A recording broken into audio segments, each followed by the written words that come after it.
Hello. जा रहे हो बेटा आप? हाँ सर, जा रहे हैं, बस पैसे के लिए लड़के से कहा है। देखो सर, वो अपने घर पे गया लेने। जी सर।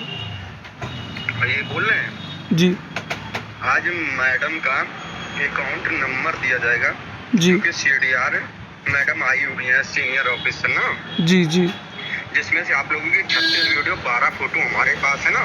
जी। उन्हीं मैडम के माध्यम से डिलीट होगा, समझ में आ रहा है? नहीं सर, हम आज अभी करा दे रहे हैं सर।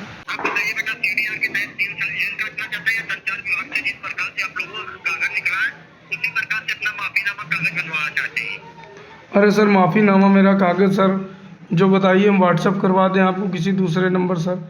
पता नहीं कि उस पर व्हाट्सअप भी सर नहीं शो कर रहा है, लग रहा किसी ने व्हाट्सअप हैक कर रखा है। इस समय सबसे ज़्यादा जो साइबर क्राइम चल रहा है, साइबर क्राइम यानी कि साइबर क्रिमिनल्स यानी कि फ्रॉडर्स, जो आपको धोखा दे करके आपके खाते की रकम अपने खातों में डलवा लेते हैं और आपके हाथ में कुछ भी नहीं रह जाता, बल्कि आपका खाता, आपका बैंक अकाउंट बिल्कुल खाली हो जाता है, नील हो जाता है। आप एफआईआर करते हैं, परेशान होते हैं, आपका पैसा फ्रीज कर दिया जाता है और उसके बाद आप महीनों परेशान रहते हैं, लेकिन आपका पैसा निकल नहीं पाता है। और आफ्टर ऑल बहुत सारे लोग ऐसे हैं कानपुर में जिनके साथ इस तरह की घटनाएं हुई और उन्होंने अपनी जान दे दी, यानी कि आत्महत्या कर ली। आज हम आपको एक ऐसी शख्सियत से मिलाएंगे जो कानपुर साउथ के रहने वाले हैं, जिन्होंने साइबर ठगों से यानी साइबर फ्रॉडर्स से दो हाथ किए हैं। दो हाथ का मतलब लड़ाई ही नहीं, बल्कि उनको अपनी बातों के जाल में फांस करके एक कानपुराइट्स ने अपने खाते में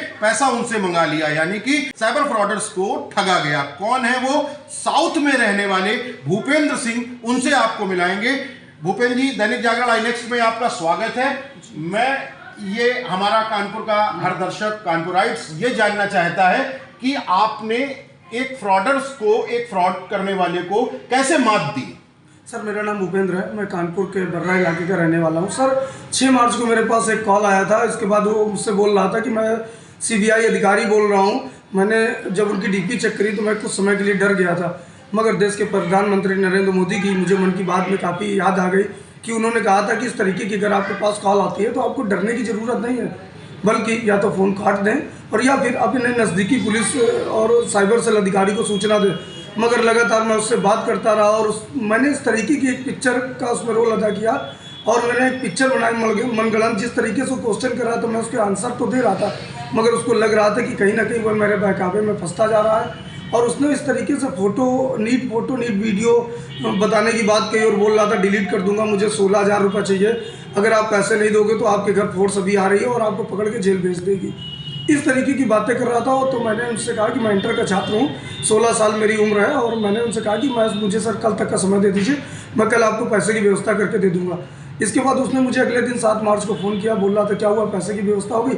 मैंने जो मनगढ़ंत पिक्चर अपनी कहानी बनाई थी, मैंने कहा सर मैंने अपने घर से एक सोने की चेन चोरी की हुई है जिसकी कीमत 40,000 रुपये है और मैंने 3,000 रुपये में गिरवी रखी है। अगर सर 3,000 रुपये मुझे मिल जाए तो मैं वो चैन बेचकर आपको पैसे दे दूंगा, 3,000 ये भी दे दूंगा और 16,000 मामले ख़त्म कराने की भी दे दूंगा। इस तरीके से हर एक दिन कहानी का स्टेप बदलता गया और ये मेरे जाल में फंसता चला गया। जिस तरीके से अभी तक मैंने इससे 10,000 रुपये ले रखे हैं। पहले स्टेप में आपने उसको बताया कि 3,000 रुपये में एक चेन गिरवी रखी हुई है, आप हमें चेन दे दीजिए, मैं आपको चेन बेच के पैसे दे दूंगा, आप मुझे 3,000 रुपये दे दीजिए। आपने दूसरे स्टेप में क्या किया? दूसरे स्टेप में मैंने उसको जैसे 3,000 रुपये उसने मुझे भेजे, मैंने तुरंत 10 मिनट बाद फ़ोन किया कि सर जो है कि वो मुझसे 3,000 रुपये की ब्याज मांग रहा है, तो 500 रुपये ब्याज के एवरेज में मैंने उससे फिर लिया।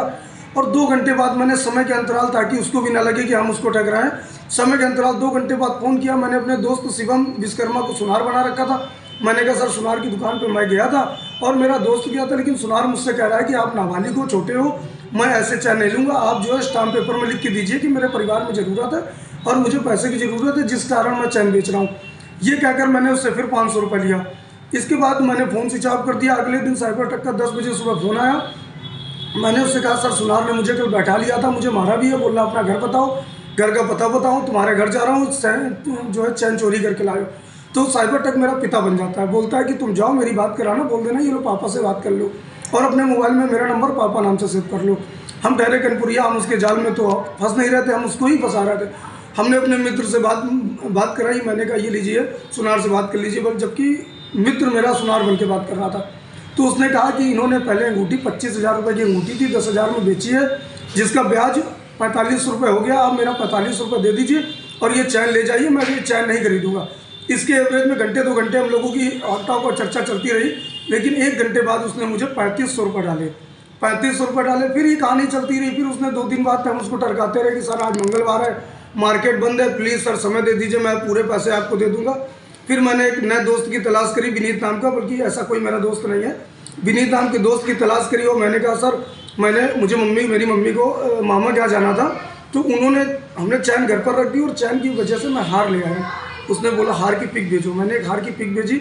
उसको विश्वास हो गया कि कहीं ना कहीं वो मुझे एक लंबे फ्रॉड के लालच में था और लंबा फ्रॉड में मुझसे खींचने के चक्कर में था, तो वो मेरे बताए हुए कहानी पर फंसता जा रहा था। इस तरीके से मैंने गोल्ड लोन के नाम पर मैंने कहा गोल्ड लोन का चार्ज लग रहा है 3450 रुपये, 1,15,000 रुपये कुछ ही देर बाद मेरे खाते में आएंगे और मैं आपको दे दूँगा। उसने मुझे अकाउंट नंबर भी दिया, मोबाइल नंबर भी दिया, बोल रहा था इस अकाउंट में डाल देना, सर जो है अधिकारी इस तरीके से बात करेंगे, उनसे बात कर लेना, मैं आपकी बात कराऊंगा, यहाँ से आपकी फ़ोटो डिलीट हो जाएगी, आपको कुछ दिक्कत नहीं होगी।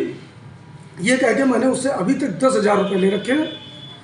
कितने दिन का पीरियड हुआ है यार? ये 6 तारीख से मेरा कंटिन्यू चल रहा था और अभी भी लगातार वो साइबर टेक का फ़ोन आ रहा है, मुझसे बात कर रहा है। अब वो गिड़गिड़ा रहा है, वही बोल रहा है मेरा खाता 700 रुपये माइनस में चला गया है। अब वो मुझे सर बोल रहा है कि प्लीज़ सर मेरा परिवार है और मेरे बच्चे हैं, मैं क्या कहूँगा, मुझे मेरा पैसा वापस दे दो।